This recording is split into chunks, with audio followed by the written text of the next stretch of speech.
First of all, napapasalamat ako kasi first time ko to, first time experience. Yeah, so maganda yung pelikula yung ginawa natin sa inspiring film. Dapat that they should all watch kasi it's a good story. So I'm thankful sa mga producers, especially na first time ko to. So I'm thankful to Direk, to the producers, at yung tatay ko. My father, I'm thankful. Yeah, he put me here, so yeah, I'm thankful. So sana watch it. Hello, hello. Hello, good evening. Good morning po. Nagpapasalamat po ako unang-una sa bumubuo ng Abner, yung producer, si Brother Mike sa pagbuo sa akin, si Direk Bubuita na matagal ko ng direktor. At saka sa lahat ng cast, napakagaling na bawat character ang gagaling nila. So, sana may part 2. So, panoorin niyo po to sa mga sinihan sa All SM. Salamat po. Hi, magandang umaga po. I'm Sheila Delgado. Siyempre, aabangan po natin ang pelikulang Abner at talagang pong napakagandang pelikula. And siyempre, knowing ang nag-iisang Direk Bubuitan. Palakpakan naman natin. Yan po talaga. Thank you so much, Direk, sa tiwalang ibinibigay mo sa akin. And sa producer and production. Thank you. Siyempre si Mix Molina. Yo, what's up mga kabunso? Ayan, magandang umaga po sa lahat po na nanonood. At umaten po ng premiere night ng Abner and congratulations po sa lahat, especially po kay Sir Enzo. And of course, thank you din po kay Direk Bubuitan para mapilang po ako dito sa proyekto na to. At ilang beses ko na rin po nakasama si Direk Buboy. At maraming salamat, Direk Bubuitan, sa tiwala na binigay niyo po sa akin palagi. God bless po sa lahat and congratulations po sa lahat na nandito rin po. God bless po. Bago si Enzo, ipapakilala ko muna si Ma'am Jen Boles. Bali, dinaupo ko po siya rito just to have a small taste of show business. Dahil next po in line po siyang maging producer. Para kahit pa paano maramdaman niya kung paano paano nasa limelight. Si Ma'am Jen Boles. Hello po. Palakpakan! Hello po, I'm Jen Boles. Congratulations sa lahat. Ganda ng movie. Kahit medyo na-late ng konti, pero patapos na. Ulitin ko na lang ulit. Thank you. Before the star of the movie, yung director muna natin, ang pinagmamalaking si Direk Bubuitan. Magandang umaga po sa lahat po ng mga dumating, especially sa mga press people natin. Sila Don, sila Jonel, sila mga kaibigan natin yan. At saka yung mga artista natin, especially si Consihal Enzo Pineda. At tinanggap na po yung pelikula namin nang walang na hindi na siya nag-isip. Basta't advocacy film, talagang hindi na po siya dalawang isip. At nakita niyo naman yung resulta ng pelikula namin. Ganun po talaga Actually, second time natin, Enzo. Yes po. Our second movie together. So, I hope nagustuhan niyo po yung pelikula namin. Kahit simple lang, kahit alam mo na, pinagtsagaan po talaga namin buuin yung pelikula. Napapanahon po dahil sa mga trahedyang dumating sa buhay natin, sa bansa natin. So ito po yung pelikula dapat i-promote po natin kasi nga para kapulutan po ng inspirasyon para sa mga estudyante at saka sa mga guro din. At saka tayong mga tao para sa mga anak natin. Thank you po sa lahat na nagpunta. Alam ko napakaaga pero nagtyaga rin kayo pumunta. Thank you so much po, especially sa aming guest, kay Madam. Maaga kasi magsisipag na uwian na sa probinsya. And of course, the star of the movie Abner, Enzo Pineda. Hello po, magandang umaga po sa ating lahat. Nakapag-breakfast naman po ba tayo? Ganito na po ang uso ngayon. Sa umaga na po ang ating mga premieres. First of all, pwede pong palakpakan po natin lahat ng cast, crew, director, producer ng Abner. At ako po ay nagpapasalamat sa lahat po ng mga family, friends, loved ones namin. Date ko po ang Mami ko today. Hello, Ma. At maraming salamat po sa mga kaibigan natin from the press. So kung nagustuhan niyo po yung movie namin, sana po please spread the good news dahil malaking bagay po ito sa amin. At thank you, Direk, for the opportunity. I enjoyed doing this movie with you at sana po maulit. And to our future producer, Ma, thank you rin po in advance. Kaya maraming salamat po. Please spread the good news and God bless everyone. Thank you po. Okay. Si ano muna, Romel? Reaction na nakita mo ang sarili mo on the screen na halos bawat eksena nandoon ka? To be honest po, may moments na very critical po kasi ako sa sarili ko. So may moments na kinikilatis ko yung sarili ko, but overall, I'm very blessed to be part of this movie. At napakagandang experience po. And I hope po na enjoy niyo po ito. So, yeah, happy po ako sa performance ko. Thank you. Nagkaroon ka ba ng mga challenges or struggles, lalo na teacher yung ginagampanan mong role na English ng English? Ako definitely it was a challenge for me kasi napakahaba po ng mga linyahan, dialogues, monologues. And ako, I just want to make this movie right kasi ito pong pelikulang ito, hindi lang po ito para sa amin pero para po ito sa mga teachers and students. At para po mas lalo silang ma-inspire to keep pursuing their dreams at yung mga advokasya po ng teachers. Sa totoo lang po yung mga teachers po natin, unsung hero po sila. So they don't really get the credit that they deserve. And I hope this movie will be the starting point na para po mas magbigyan pansin po ang ating mga teachers po. Thank you. Ano yung core message ng pelikula at ng character mo na gusto mong maiparating? Hindi lang sa teacher, pati na rin sa mga estudyante na rin. For me, it's all about perseverance. And kung ano man yung mga pangarap mo sa buhay, no matter where you are, where you are from, your dreams are possible and valid. So, hindi porkit naggaling ka sa ganitong lugar, hindi mo makakamit ang pangarap mo.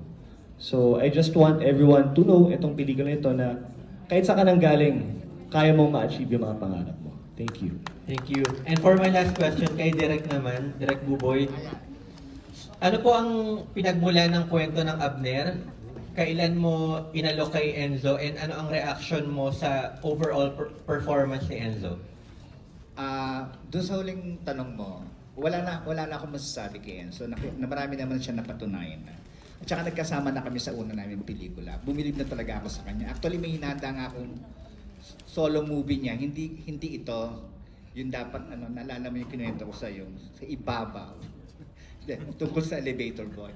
Pero nagkataon na, inalok ako ni Aris, yung aming producer, ng gawang ko raw siya ng isang material na pang school.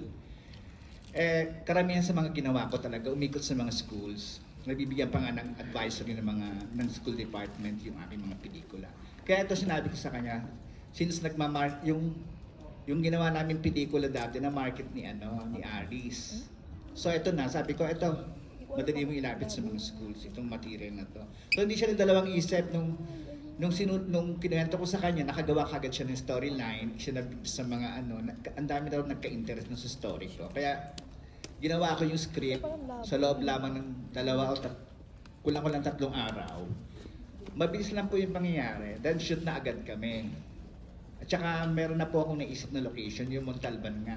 Kasi actually may ginawa akong pelikula, yung Homeless. If you remember, Jonel, yung pelikula namin Homeless with Baby Go, yung with AJ Falcon, doon namin sinut sa may tibagan ng mga Actually, ganun doon ang kwento noon.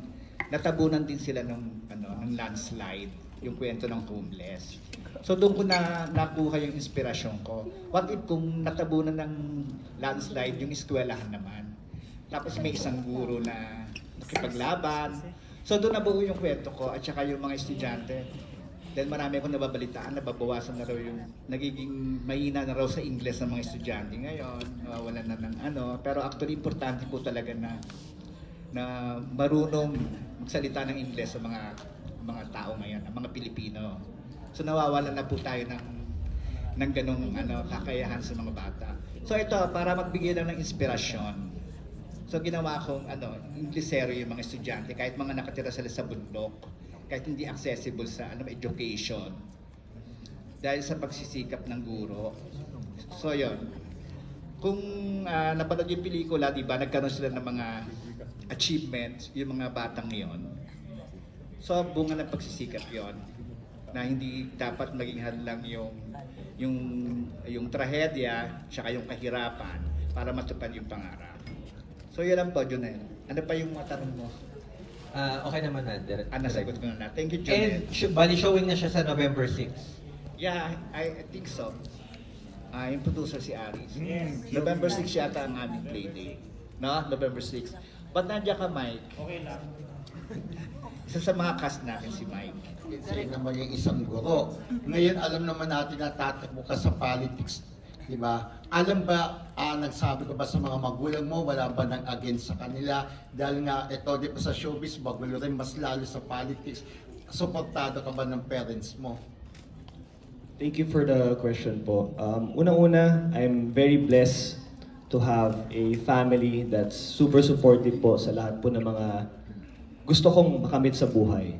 At ito pong pagpapasok ko po sa politics, sa totoo lang po, matagal ko na pong ginagawa yung mga proyekto na pagtutulong po. From medical mission, dental mission, I'm also part of different non-profit organizations like World Vision, WWF Philippines, JCI Manila, nakapagtayo na rin ako ng school. So yung parents ko hindi na po nila kinwestiyon yung decision ko kung bakit po ako tatakbo bilang counselor dito po sa Distrito 5. And they're very proud of me, and ako naman po, I just really want to serve. Gusto ko magserbisyo po ng tapat, and hopefully yung mga ka-Distrito 5, makikita po nila yung sincerity ko na isa po akong tao na gusto po talagang tumulong at nais ko pong magkaroon na pantay-pantay na karapatan na lahat po ng mga tao sa Distrito 5 ay umasenso. So yun po. Thank you. Thank you.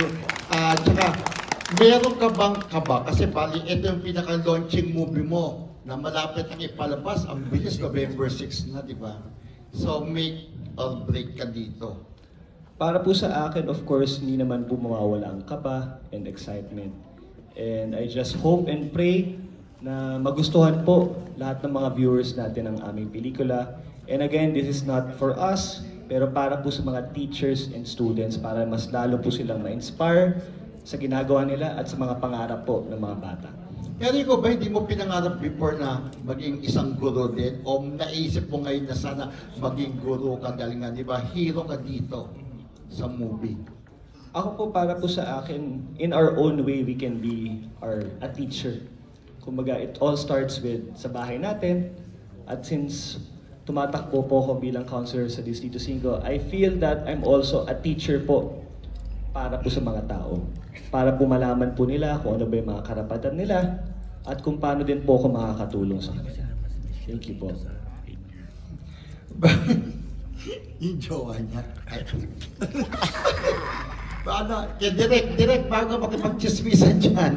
Ay, direct. Kasi bali ito, sabi mo naka-work mo na, di ba, si Enzo. Ikaw ba mismo ang pumili sa kanya para siya magbida dito sa movie? At saka yung first movie niyo na nagawa?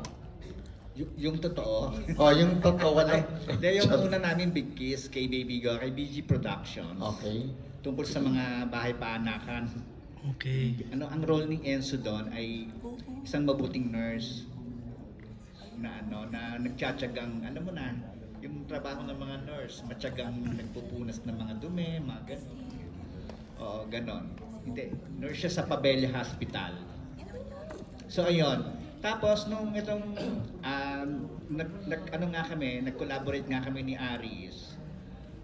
Marami kaming naisip na na gawing kasi nga iniisip namin kasi na Enzo, baka mahirapan tayo kay Enzo, baka hindi pumayag na. Alam mo na. So, kasi iniisip ko pag medyo mga prime actors na, baka baka mahirapan kaming, kasi considering na limited lang yung araw ng shooting namin. O baka maraming hanaping alam mo na indie film lang ito na hindi ganun kalaki ng ang resources namin. So ayun, pero nagbaka sakali si Aris. Sabi ko, sige, kausapin mo si So nakausap na yung manager. Hindi nagdalawang isip kasi nga nakatrabaho ko na rin naman si siguro nalaman ni Enzo na akong director. Alam niya kung ano yung working condition ko, kung gaano kabilis, kung ano yung trabaho namin. So siguro hindi natin kami nahirapan na kunin yung kanyang approval. So yun na. Okay na ba yung tanong mo? Okay na. So, alam mo CJ, kumusta ka na? CJ. So, ano yan? Paano ka na-convince ng daddy mo na umarte? In English. In English. How did how your father convinced you to be a part of this advocacy film? Just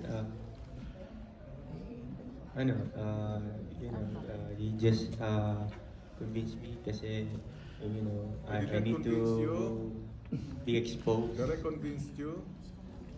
No. Daddy. No, just It's your dad to convince you. I need to earn a living.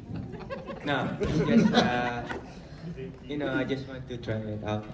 So I would know what it feels like. Para expose lang ako. So I will, like right now, I'm not used to it, pero yeah, it's to have fun, para lang matuto ako. Yes. Kay Migs, thank you CJ, na-miss kita, naalala ko sa Pola, kasama kita, di ba? Yan. Migs, hindi ka pa nahirapan sa naumati dito dahil yung role mo dito parang ikaw rin naman sa totoong buhay, di ba? Nagbablog ka ng ganyan, tapos yun din ang naging role mo dito. Tama lang naman po yung nagawa ko. Kasi sa guide din po ni Direk, inalalayan din po ako sa mga ganap at istorya ng movie. So, okay lang naman po para sa akin. Si Fred Aris, kaya mo ba siya kinuha na ganyan ko niya dahil ganyan din, di ba siya nagpo-vlog? Ikaw ba? Si Direk. Yes. Sige. Direk, plano niyo rin po bang dalhin to sa schools? Itong advocacy film, since advocacy nga siya. Yes, definitely, kasi may mga kausap yatang marketer si Aris. Actually, yung pelikula naming nauna dito, yung ilaw, na i-market nila Aris na maganda sa school. Umikot sa mga schools yung aming ilaw. Yun actually yung unang niline produce ni Aris. Ngayon, producer na siya. Yes, tama. I-market niya to doon. Para kikita, mabawi ng producer. Diba? Yan yung producer. Yan, thank you po. Good. More or less, parang ready na. At syempre po, ang director din, ang magaling na Direk Neil at ang Nagre-record tayo mamaya. ang kaibigan si Aris, di ba? Yan. So, kung sakali po, anong klaseng movie ang ipoproduce nyo? Unang-una. Yung about online selling. Kasi we're in the online selling industry ng mga luxury. Tapos yung kwento ng mga sa likod ng buhay ng mga nag-online, especially nung pandemic. Kasi doon talaga rin nag-boom ang online eh. Sino po naisip nyo na kuning artista? At sino po bang paborito nyo pong artista na sana balak nyong i-produce? Lalayo pa ba? Well, kami kasi, ang live seller namin is sila Attack, sila Bubay, sila talaga, ang regular ko talaga is si Attack. Pero yung sila Bubay, sila Tekla, nag-guest sila sa amin, sila Tuesday Vargas. Yun, sila yung mga nagla-live na artista sa amin. Ang mga komedyante. Oo, kasi sa clown. Ma'am, may paborito kayong artista na sana dumating time na mai-produce nyo siya na siya bida. Sino po? Mga veteran actress Popolontok. Popolontok is online selling din. He's in online selling din ngayon. Tapos we do collaboration lagi. Hindi. Joke lang. Po namin si Dante, alaga ni Direk Mario. Iba pa po aside kay Popolontok. Sino pa po? Actually, si Enzo nakausap ko na parang okay naman ako sa kanya. Tsaka yung girlfriend niya. Si Michelle. Hopefully tanggapin nila yung project. Kasi maganda yung kwento ng mga online selling kasi para ka rin nag-artista dito eh. Especially nung pandemic. Kasi po ako, I really started from my humble beginning. From 15,000 pesos, lumaki ng sobra hanggang sa nagkaroon ako ng 3 showroom. Wow, ang yaman niyo, ma'am. May Hindi naman po. bonus. Ma'am, meron kayo online, nag-online selling na pinatay? Opo, Alam yes, niyo po kilala ko yun? po. Opo. Kilala. Pero sila naman kasi sa skincare. Sa skincare sila eh. O, yan po yung pinatay, no? Meron na po ba mga artistang nangutang na sa inyo? Nag-ano po? Nangutang at Marami taga-showbiz? po. Marami po. Blind item po, sikat. Art Ano? po, ayan, si Art. May utang. Wag na po, baka po ano. Sige po. Thank you po at sana po mag-produce na kayo ng movie at nandun ulit kami. And congrats po.